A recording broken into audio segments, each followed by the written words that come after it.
Alors, une voiture chinoise qui fait le buzz. Et Elon Musk intervient. Qu'est-ce qu'il a à se mêler de quoi encore, lui, là? J'hésite à mettre cette news sur Electib ou Teslatib.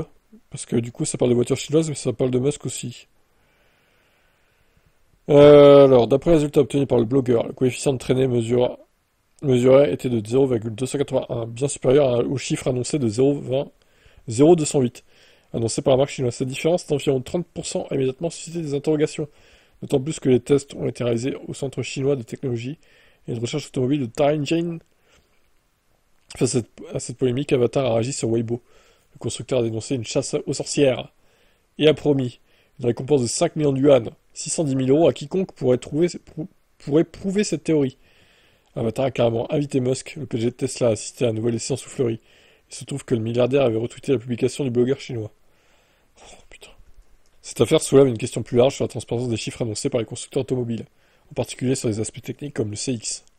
Si les accusations contre Avatar, je sais pas comment on dit, Avatar, s'avèrent fondées, ça pourrait porter un coup dur à la marque. Donc en gros, ils ont menti sur le CX, voilà, tout simplement. Xpeng également se targue, par exemple, d'avoir fabriqué la berline électrique la plus aérodynamique du monde, avec la Mona M03. La firme communique sur un coefficient de traînée de 0,194.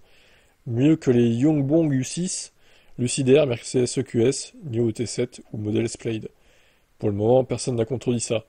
C'est pas le cas de NIO. Fin 2024, l'entreprise a présenté le T9, une grande berline électrique qui a fait couler beaucoup d'encre avec son système de châssis intelligent Skyride. Un test de stabilité a été réalisé avec une tour de Zhenga. La NIO T9 a ridiculisé la Maybach classe S, mais certains ont aussi crié à la tricherie. Les détracteurs affirmaient à l'époque que NIO avait truqué le test pour avantager son engin électrique. Comme Avatar, NIO avait proposé aux personnes qui ont des doutes de vérifier par eux-mêmes. On sent bien que ces tests faits maison sont de plus en plus perçus comme des arguments de vente, pas forcément le reflet de la réalité. Bon, je sais pas s'ils ont triché ou pas, après, on s'en fout, ça vient pas chez nous au pire, ces modèles-là, mais s'ils ont menti, c'est moyen, j'avoue. C'est une honte marketing. Donc, on va pas les vérifier nous-mêmes, hein. On n'a pas ce qu'il faut pour mesurer, mais bon. Pas bien de mentir, pas bien. Bon, je mets ça sur Electib du coup.